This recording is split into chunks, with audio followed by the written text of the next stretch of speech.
Looks cozy there where you are. Thank you. Welcome to my dining room. And it looks cozy where you are. Hi, everybody. It's your Hi, girl. It's Caroline and I'm Wiebke. Wiebke. I know. Hi. Here we are. Hi, everybody. We're live. Hi.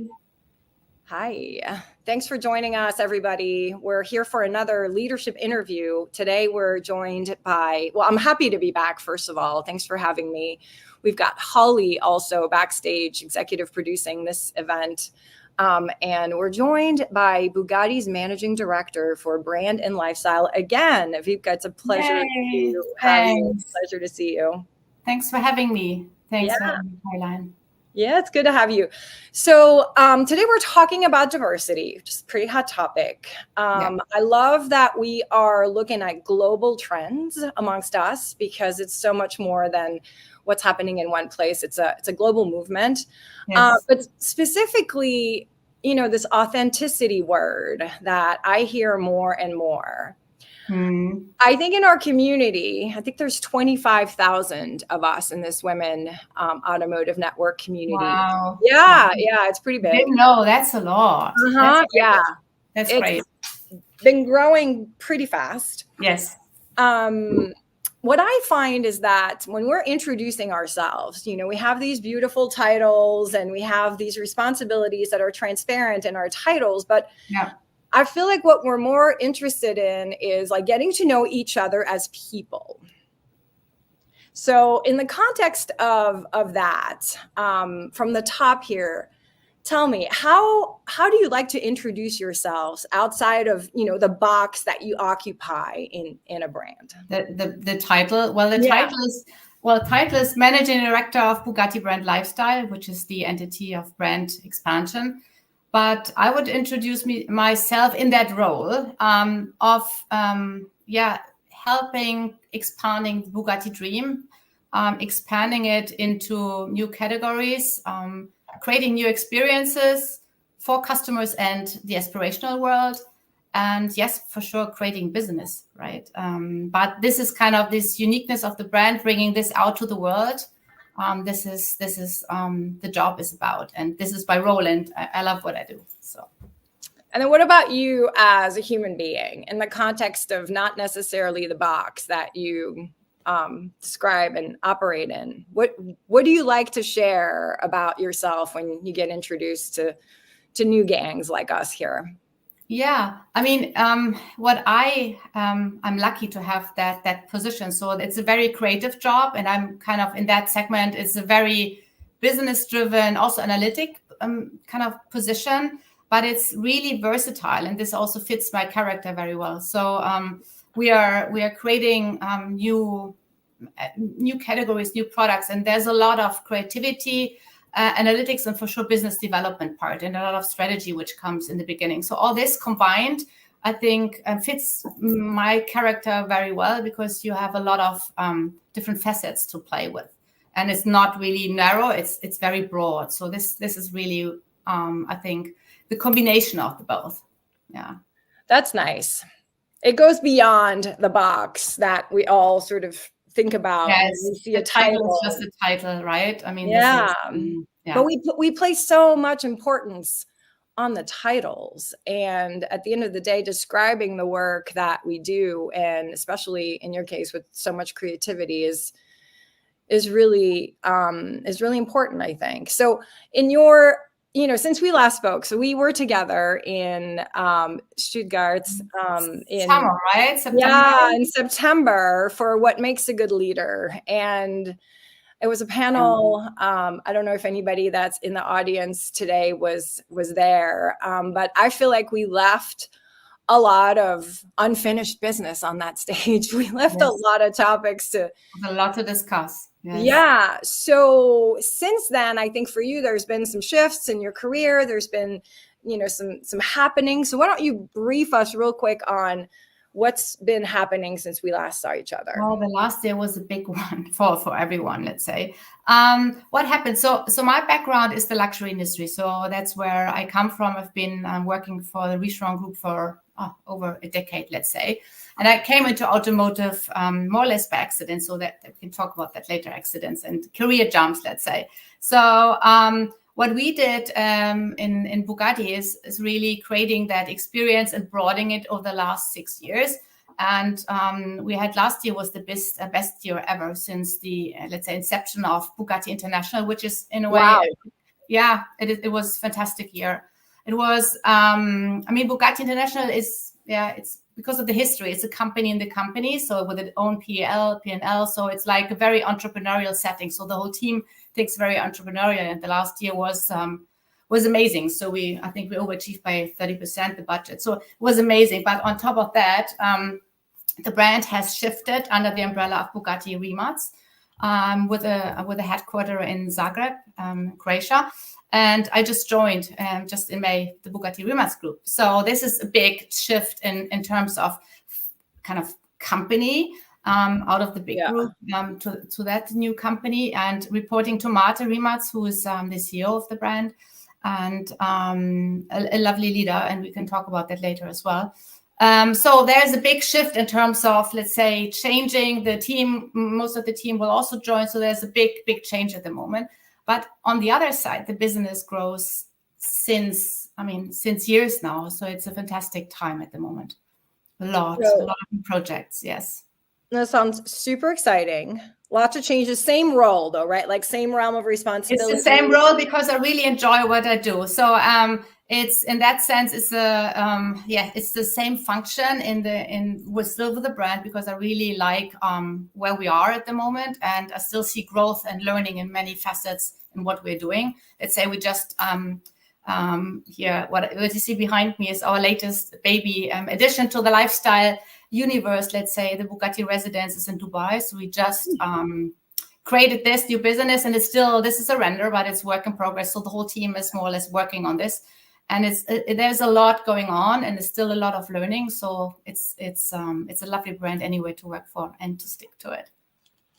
Yeah, I'm super interested in, I just want to talk luxury, honestly. Let's just talk about that, customer experience in luxury. I imagine that you have a certain kind of clientele, that you attract them with a certain kind of messaging that's a little bit different. Yes.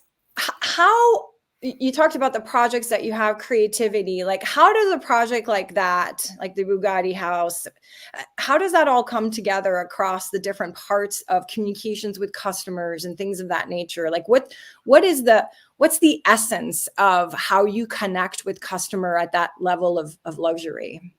Well, the brand has, let's say, the claim art form technique. So it's kind of the essence of the brand, it's a French luxury brand. So the headquarters is in Molsheim, in a lovely setting with the Bugatti Chateau and a very historical ground where Ettore Bugatti founded the company, and it's kind of the epitome of the brand, right? And if you go there as a customer, and only customers are allowed, they have a very unique experiences. This is the business of Bugatti Automobiles, which is the core of the brand, the car business.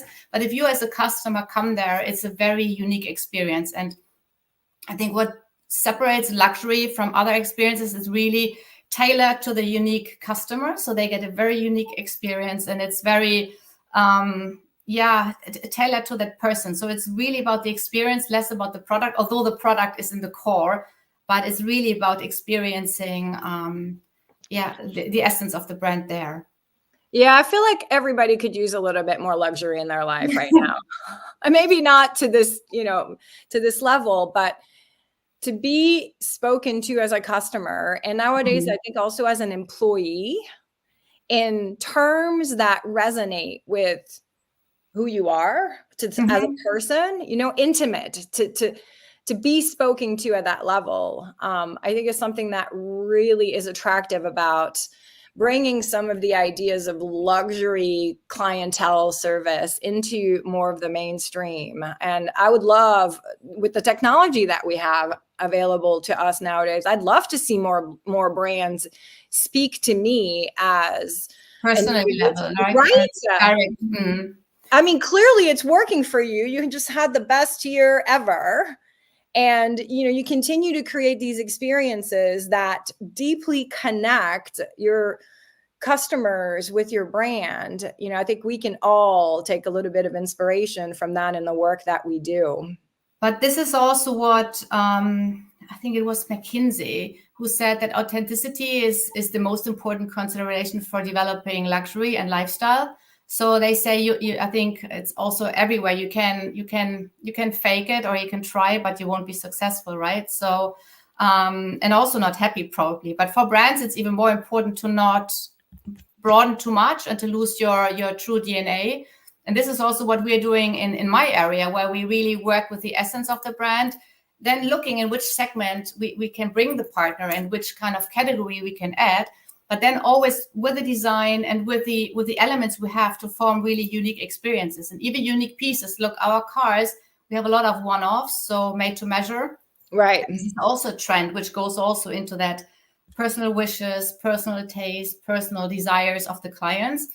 And we try to adapt this also to lifestyle. So we have also unique pieces which we offer you can even have the same color coding as your car. So there's a lot which you can let's say transfer from true luxury to how we work. But coming back to the customers, I think this is where's the difference to just buying a product. A Bugatti is not a product. It's really also an investment, but per se, it's buying into that dream. And you'll be part of a big club, not a big club, but a very small club. But whereas the big dream having a small club, and there are not too many owners in the world. So basically, it's more about the personal experience, exclusivity, and privacy. So they know that they're treated with the utmost respect. And they can expect that nothing leaks in a way. This is also something of the ultra high net worth individuals. The sales sides work with the car sides, and they have really good contacts with the customers. So this is what they appreciate. It's more about being than the product. Being part of that exclusive club as well. Yeah, and it makes me think about something you and I have talked about as we have gotten to know each other since September. We talk about making something bigger, like sort of not just thinking about, I hear you talk about the brand and the essence of the brand and the clarity that you have about what it is that you do and how to, expand that feeling, that emotion beyond just, the definition of what it is. How does that show up in the work that you do day to day? Like how do you see the sort of the grandeur, the bigness, if you will, of what you're trying to create in your day to day work? I think, this comes back to leadership, right? Also self-leadership in a way. I think clarity is the key essence of leadership and also for yourself, especially also self-leadership. If we talk about women careers and all this, I think clarity where you want to go, or even in a daily, as you say, in a daily business, that you look where you want to go and don't get distracted, then you get things done. And also you can measure the goal where you're at, if you have reached it or not. So I think for careers, also clarity is super important, especially for women also, because I think we have so many things in our heads and we do so many things across, like backwards, forwards, we have everything. But I think in terms of career, you need to even tasks, projects, you need to have very much clarity. Because also I think statistically, that if you know where you want to go, it brings a lot of energy. So this energy also goes into focus. And if you focus, it also automatically creates that you have the drive to do. And this commits also, I think, to the project or to anything. Clarity is power. Yes. Oh, that's a line. Clarity is power. I want to invite our audience to jump in and ask us some questions. We've got a little bit of a delay. So audience, hello. Let us know if you have any questions for Wiebke, and we'll have Holly, who's our executive producer backstage, bring questions forward, and I will get to all your questions. So you're invited to contribute to this conversation. This self-management, this, self-leadership, this is a topic that we definitely, started to talk about in September, in the context of loving yourself, self-love, self-management, and like how that shows up in our work and in our career. How do you personally, how has that manifested itself in your career, and how you've managed and how you've grown and how you found yourself in a leadership position that many of us in this audience, aspire potentially to someday be?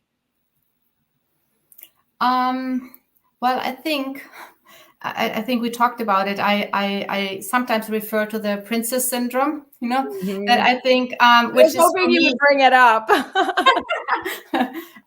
So I think self-love is also to be proactive and to ask for what you think is correct in the sense of work. But I mean, I think in careers in general, we women tend to not take the next level or the next jump because we think we don't have enough knowledge. There's someone else who is more perhaps outgoing or fits the role better. And actually, over the weekend, I did a seminar where Jack Canfield, who's the writer of, I don't know if you know him, probably Chicken Soup of the Soul. They sold incredible 500 million. He was speaking there, and he said, "Oh wow!" Studies of elite universities, it was Stanford and Howard, they found that success is just for 9% built on aptitude, and I think it was 92% or then 91% on attitude. And I think attitude, and as he's described, is composed by the combination of body and mind. So if your mind is not going in line where you want to go, if you're not clear where you want to go, and this comes back to clarity, then you don't have the attitude. And without that, you don't get it. So it's a little bit that coming back to the point of self-love and feeling worthy of that, or feeling worthy of more, not that, anything, worthy of more gives you also the drive, the power, and then the attitude to reach that goal. And I think this goes back also to Lean In, the book where she said, like, women need way more, and they think they need way more knowledge, know-how, whatever degree to get something. Perhaps you need to get it, but then advancing, if you're in the system, let's say in the company, or even before, you don't need so much. You just need to be convinced that you can do it, And this is also self-love, self-acceptance, self-strength, and being worthy. And it seems to be an essential, which is proven by statistics. I love numbers, so I thought that's really that about you. You always have a fact, to drop. I love that about you. They at least give a direction. They can also be not true, but at least they give a direction. And here I thought it was surprising. And also I think I read it somewhere else. You need to write down your goals. So if you want to be clarity, comes down to write it down.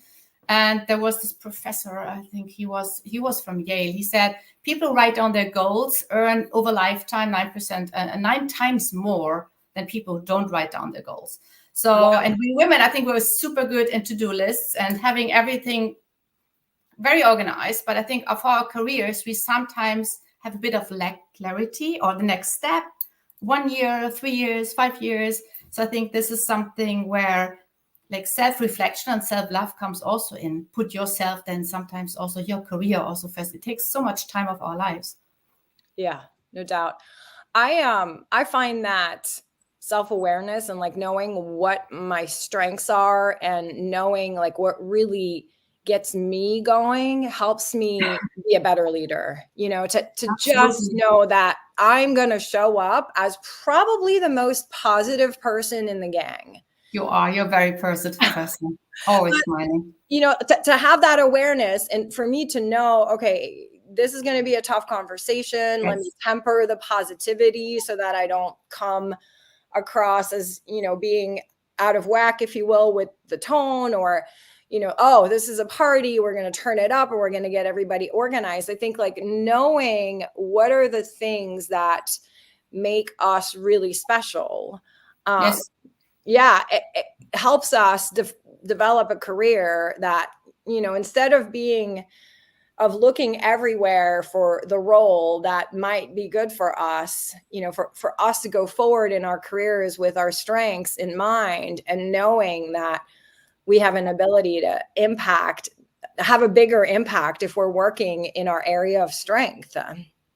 But also I think for careers it's sometimes good to do exactly the things which are a little bit complicated, or where you have to jump over a hurdle, or which don't feel right, because that's where you learn, right? We always learn outside the comfort zone. So I think I agree on, you have to see what you like, because then you have also passion and then you have the strengths. It's a combination. I think then you're really good. But nevertheless, I think we should be more, I mean, a career is like 3 triathlons, right? So you have multiple disciplines. It's very, very long. It's never the sprint. So right. you need to be versatile, and don't get me, it's not about just asking, don't get me wrong. I think a career is a lot about endurance and being resilient and all that. It's hard work. It's careers are not by accident. They're not occasionally, but nevertheless, I think I think it's good to look sideways and also add something more to your strengths, because perhaps there are some you don't know, and you need to be versatile.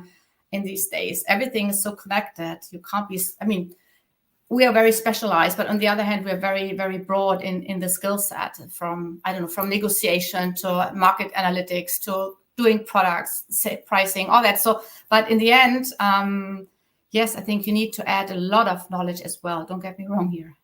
To strengthen the strengths as well, but also to if you have some blind spots, to work on these as well. Absolutely. Yeah. We've got a couple questions from the audience that I'll pull up for you, but sure. I do want to go back to the princess syndrome. So yes, let's put a pin in that for a second, and I'll read a question. What should companies be doing to make women feel like they can be themselves and apply for career progression opportunities? What should companies be doing? Well, I mean, Bugatti Rimac, and I just joined. I actually asked HR where we are with kind of the balance, the gender equality, and yes, there are still more men, but the male component is larger for sure. In automotive, I think that's not so easy to overcome also. But it's a very diverse company. For example, Bugatti Rimac has 37 nationalities working for them. Wow. And I think also Marta, as CEO, he's from the mindset, he's very for equality. So I think there is this idea in the concept coming top down. And I think this is also essential for companies, right? It's difficult if there is this mindset and you have a lot of programs, and then it will never work out, right, if the head is not in that direction. Absolutely. Yes. I want to challenge that question a little bit. Not to be contrarian, but just to be provocative. I think that we have expectations about our companies, that our companies are going to give us something, like, what can my company do too? And that puts us in a position of kind of waiting, right? We're waiting for something to happen. We're waiting for a leader. We're waiting. And I feel like if we look at that question and that proposition just through a different lens, and we think about, like, what can we be doing as employees, as women, men, groups, to find the career progression that we want? Like, what can we bring to work? What can we prepare? What can we, I'll give you an example. For me, when I was at IBM, I knew that I wanted to get promoted. I knew that I was capable of being at the next level. And I did not expect for my boss to come to me and say, Caroline, you're ready. Now's the time.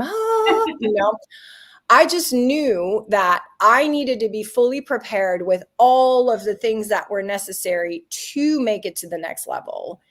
And I sort of took it under my responsibility to go to my boss and say, oh, hey, look, these are the requirements, and then some. And then I also brought a brand new so what our companies, I think our leaders are supportive of us in these initiatives. I think they may not know what to do just yet in the context of everything going on, but we have to bring ourselves to what we want to see in our careers. Absolutely. And I think this is also a little bit coming back to the princess syndrome. So it's like you wait. I mean, you do a great job. I mean, as everybody, you do that, and you wait that you get the promotion, or you wait for recognition, you wait for being saved or told what you're going to do or what's your next step. And I think you're totally right. It's about proactivity and having, again, a plan. I think, you knew what you wanted, and you knew also exactly the steps going there. And this is about being proactive. I think and also if you're not promoted or you don't get the job, then you know that it's probably not worth the time waiting, because if you have all the credentials, then you need to look perhaps sideways, or, then you need to look for alternatives. But it's exactly putting your goal, you knew where you wanted to go. And if that doesn't happen, you might happen once because there is a restructuring or so, then you wait, okay, which I think always happens as well. But then you need to notice and put your timing a little bit, I don't know, in the future.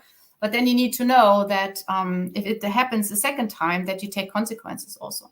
Or decide if for personal reasons. And I think we should consider there are also things in life where it's probably not the right time to make the next move, or you don't have the energy, then you wait. But in general, if you want to progress, then you need to notice that there is there's a gap. Yeah, I think this sort of, it looks like it's resonating, this topic, with the audience, that we are, we're sort of waiting for something to happen. And I'm in my work now, I see a lot of waiting. We're waiting for a new leader. We're waiting for somebody to tell us what we should do. We're waiting we're waiting to understand. Yeah. And meanwhile, the world is moving as fast as it possibly can right now. The technology that's coming to us is making everything move faster. So there's just such a discrepancy between the waiting and the anticipation that we have to get something done, what we see, and in our careers. I think the lesson, or I guess the message, is to not wait, is to go for it, is to think big, and is to have a plan, and to understand, what are the objectives of my career. And if I can't get it done here, to your point, if I can't get it done here, it's okay to go look somewhere else. Yes, it's priorities, right? So what you want. And also I think if you get opportunities to jump somewhere else, in that scenario where you get something in another industry or in another city, we shouldn't wait then, but we should take the opportunity also. So that's how I arrived in automotive. So I was in luxury, and I got the offer to go to Italy to do brand management for Ferrari, where I said, what shall I do in Italy, in Maranello? So, why? And it was the best decision ever, So, I think also a career takes always two. So it's yourself, so that you think you're worthy and you know where you want to go, and one person who believes in you, So I think you need that one person. It might be a side step, or even a side industry, but I think that's what you need to do. What kind of goals do you have? What kind of, what are you looking forward to achieving in the near future, and, and what you see in your career? Yeah, I mean, at the moment, being with Bugatti, for sure, I have the company objectives. So I really want to grow that brand further. And at the moment, it's a fantastic moment, because we're just about launching a new car. So after the Bugatti Chiron, we are launching in actually 1 month's time the new car, which is a super exciting period to be in, because we have the new car coming, and it will just create new opportunities. So this is something at the side, because it's the same position. And you mentioned that before. I do a lot on the side for self-development, self-learning, and develop myself more.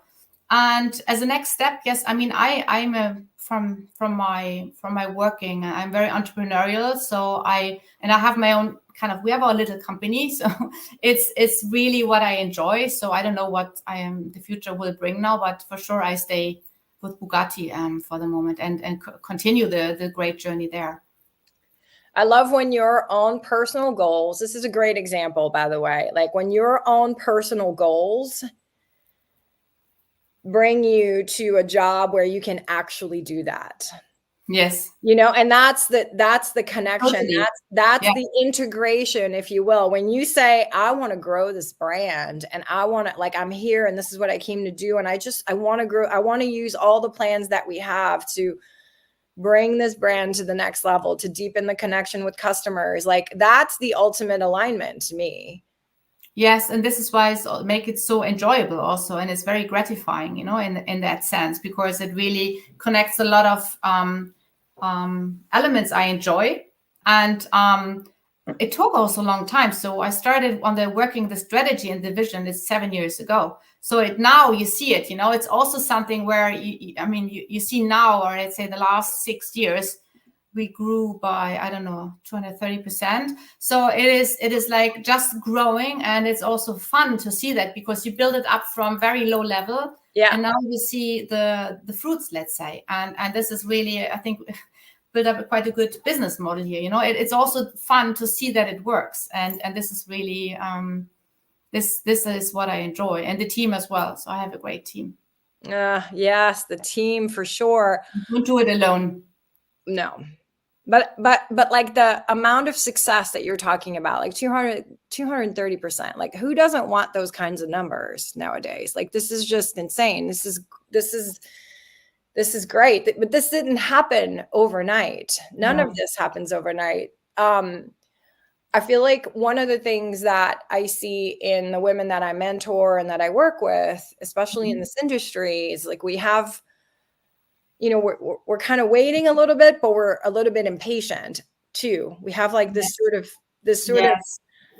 I know that I can do this job. I know that I can do more. I know what's the right balance between going for a sustainable career that's long and that's interesting, and sort of like that rapid switch that we're just like waiting, we want something to happen. Like how did that play out in your career? Because it's the ambition is always good. I think ambition is good, and having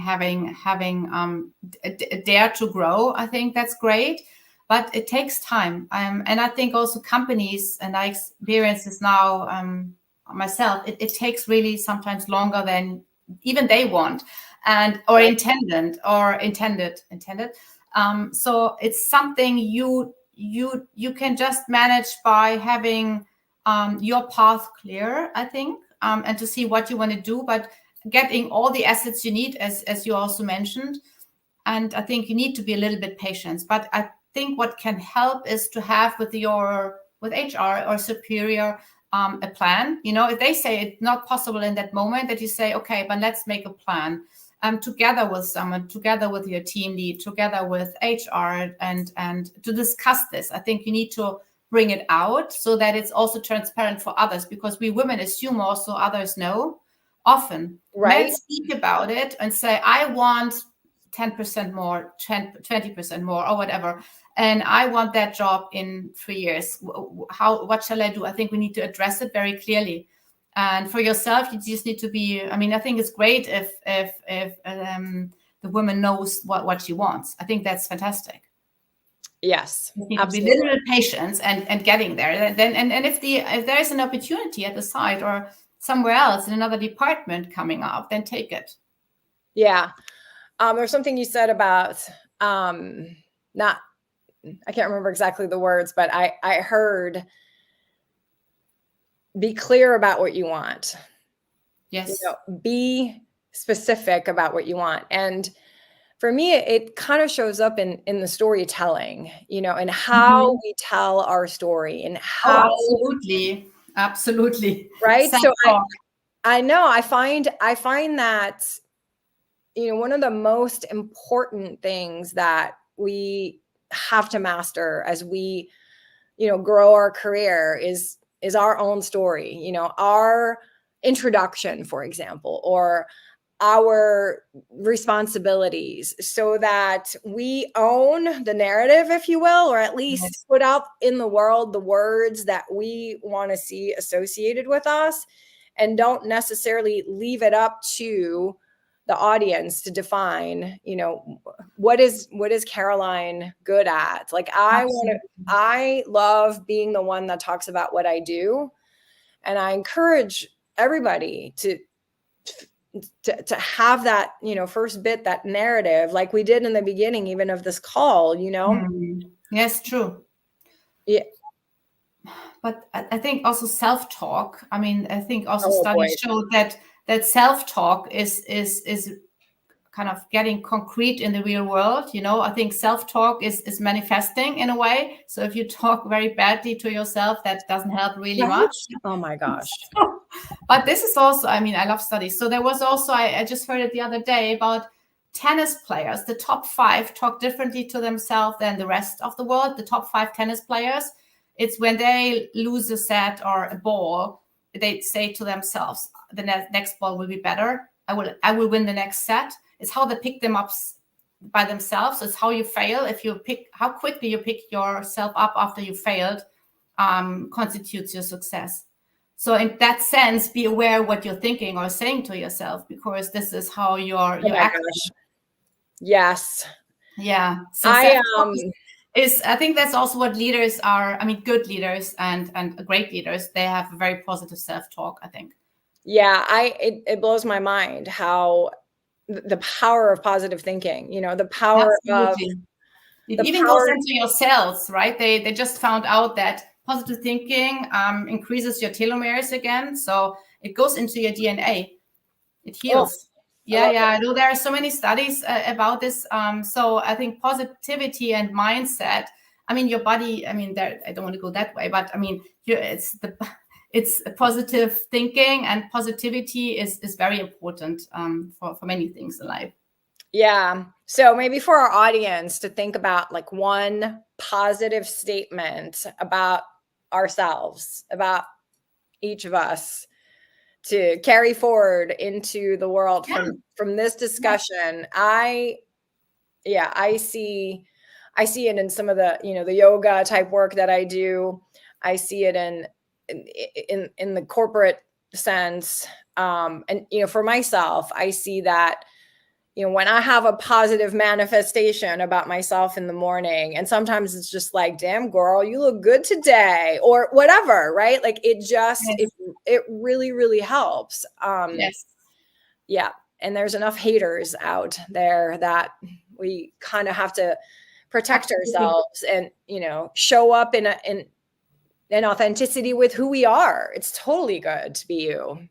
Yes. And even if you manifest real things, when you say, I want to achieve today this, I want to do, I don't know, so many steps, or I want today finish the presentation, or today I want to finish whatever I wanted to accomplish for some time now. Or if you say to yourself, like, I'm freaking magnificent or whatever, I can do it, or simple things. Absolutely. I can do it. That's a good one. I can do it. Absolutely. Or I don't know, it's just like small things sometimes where something, I mean, didn't work out too well, that you pick yourself up again quickly. Yeah, we do have one more question from the audience, and you're invited. We have a few more minutes. Does Bugatti have a D&I culture? Diversity and inclusion culture. Well, I think we have. It's not, I mean, a culture in that sense. I think we are a very international brand, so very, very open and very inviting.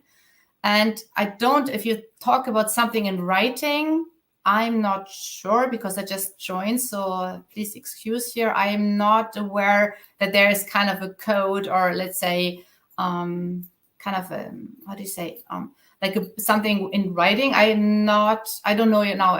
I'm very new to, let's say, Bugatti Rimac, but I can just say that the culture is very, very open and very open mindset. It's not this kind of authority-driven mindset at all, because Mate Rimac sees himself, he's a great human being. He's young. He's gives a lot of freedom. Also, especially to my role as well, I have quite a big scope of, let's say, entrepreneurial freedom within the company, kind of scopes for sure. But in general, I think it's not about putting yourself in a big frame. Like really written, I have to pass. I don't know now, but I think we have just a new HR director.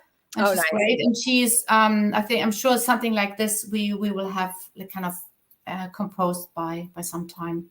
Yeah, there's a lot of culture work going on, and I see it in a lot of my clients right now. In fact, it's very interesting what's happening for me personally. It's a career in customer experience and MarTech stack and delivering point-to-point experiences to masses of customers, not so intimate as your brand. Yes. But I'm seeing that a lot of those practices that have been around in customer experience for 20, 30 years now are rapidly becoming principles for culture innovation and internal activities where employee experience and how do we, as people who contribute to the brand that we work for, how do we contribute and how do we how do we feel about it? There's a lot of culture development work going on, and I'm super excited to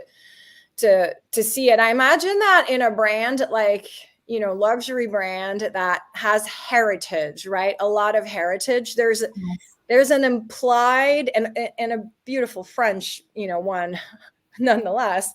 I imagine that there's a built-in culture, right? Like there's just a way, you just feel it. It probably doesn't need to be written. It's just understood, right? It is also, And this is the culture itself. It's lived. It's very, very, very true to the brand and very, very also, yes, you say cultural rich in that sense. Right. But I mean, the brand is now nearly 115 years old, and it also comes from Ettore Bugatti, our founder, who himself, he had a lot of culture and he was very, very, extrovert in his way. So he has this beautiful chateau, there's an orangerie, and there's the atelier where the cars are built. So everything also serves this to bring in really the beauty of the brand together in that location in Molsheim also. And I mean, many of the colleagues are also French, or it's international, but for sure, the culture of Frenchness is cultivated as well.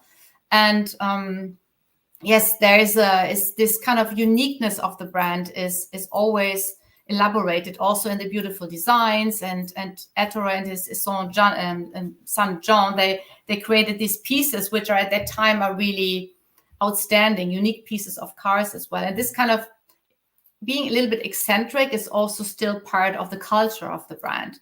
Doing something which is a little bit unique, outside the norm, a little bit different, and always excelling what was the status quo in the new car, in being really playing with the aesthetics of the brand and a lot of the design. And I think this point of aesthetics and culture and all this merges also into the behavior of the people, and also welcoming the customer and having a certain way of talking to the people. And this all comes together. It's a little bit more subtle, like luxury is. I mean, we're away from this loud luxury, although the car is prestigious and unique, but it's also bringing in a lot of culture, and this is really special about the brand. And it's also reflected in the employees. They have a lot of pride working there.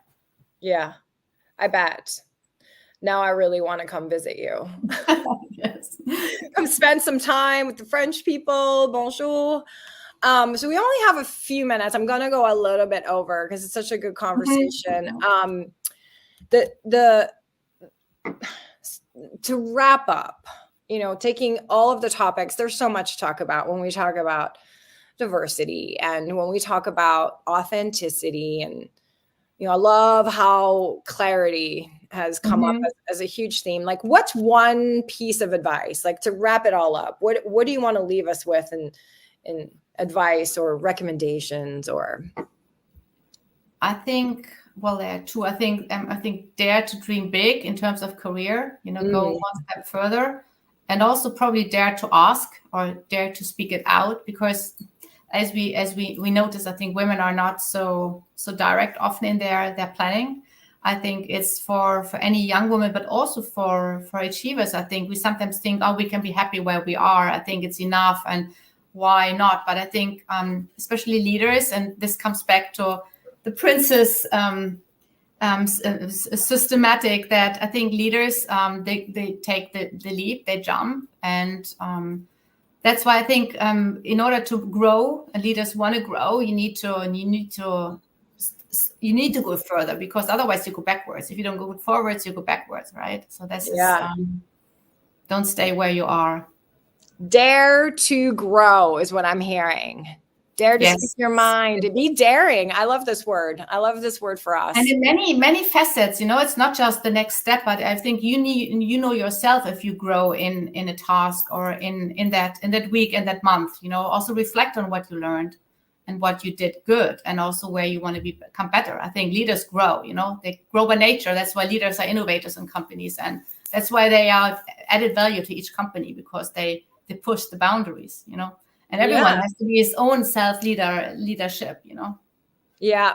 I can't think of any reason why something fabulous and big and our dreams wouldn't come true. Like, I can't think of any reason why that couldn't happen to me or to you or to anyone here. Yes, today. I wish that for anyone. Yeah. So dare to dream. Thank you so much, Wiebke. It was just a pleasure to see you again. Thanks for inviting me. Thanks for having me. Yes. Let's continue. And thank you, Women Automotive Network, for another. Yes, thank you everyone for listening. I hope that little bits to take away. And thank you very much for listening. Thanks, Caroline. Thank you. We'll see you next time. Yes, bye. Ciao.